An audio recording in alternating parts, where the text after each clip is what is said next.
Graham Roebuck sent this one in. Thanks, Graham. It's from an anonymous Yahoo Answers user who I'm going to call Lucius asks, I dropped my library book in the toilet and I need to return it by tomorrow. Yeah. After pulling it out of the toilet, most of the pages were wet. Can I still take the book back? If not, how can I dry it without damaging it even more? I don't know that there is a level of dryness that is ever going to make it not a toilet book. Like you can you can desaturate the book, but you cannot detoiletate the book. It will always be a toilet book forever now.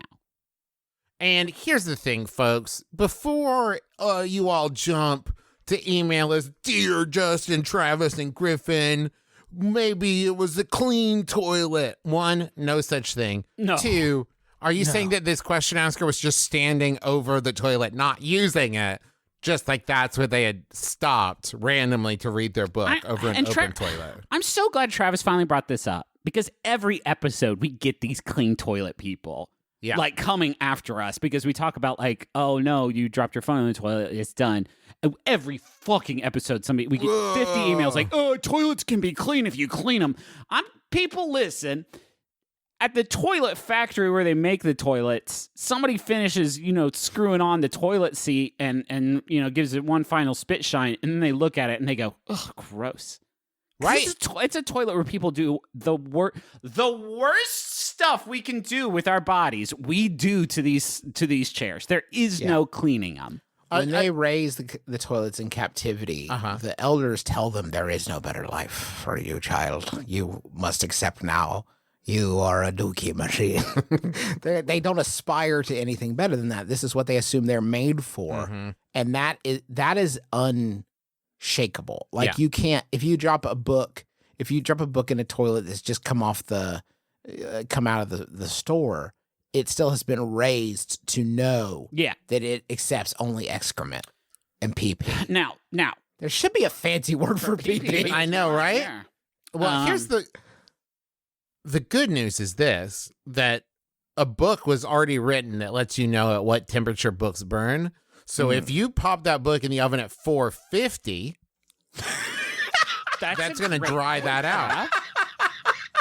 450 is going to get it done fast. You may even want to, I don't know how precise your oven is. Calibration is important, but you may even want to bump that down a few degrees. No. If you're talking about how fast you can do it, 450, but Justin is right. You are going to want an accurate temperature in there because sometimes it could be plus or minus 5 degrees. Yeah. And then you're going to fucking call Ray Bradbury and be like, I have a complaint to register. Oh, he's not. He's Pat. Oh, he's. Okay. Do you think old Ray Bradbury was like doing like some really in-depth testing with that, where he's like, okay, 450, no, 452, definitely. Let me see. Yikes. There's got to be. Yeah. So here's the good news: you can look inside of the library book for that little card that I'm guessing is still in there that shows you how many times it's been checked out. Yeah. Mm-hmm. Let's say, if your name is the third one on there, if you are at least the third person to have been loaned this book, it's been in a toilet at some point. At some point. In the toilet or around the toilet?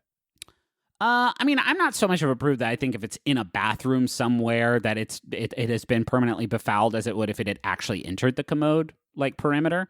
But if you're the third person to get this book, odds are one of the first two people did drop it in the loo.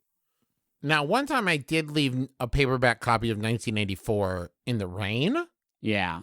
And it did dry, but when it dried, it was all wrinkly and crinkly, which I don't understand the chemical reaction that happened there, but it was pretty obvious that something dynamic had happened to this tome.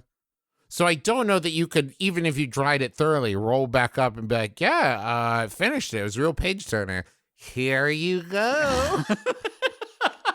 Yeah, that's a good point. There is no sort. I don't know what kind of book conditioner you need to rub all over these pages in order to get I would like you to trust me with another book now, please. It's weird how even if a book dries out after you get it wet, it still looks wild. Yeah. Isn't that weird? The book's like, oh, finally, I can kind of stretch out a little bit. Ah, thank you so much. This is the real me.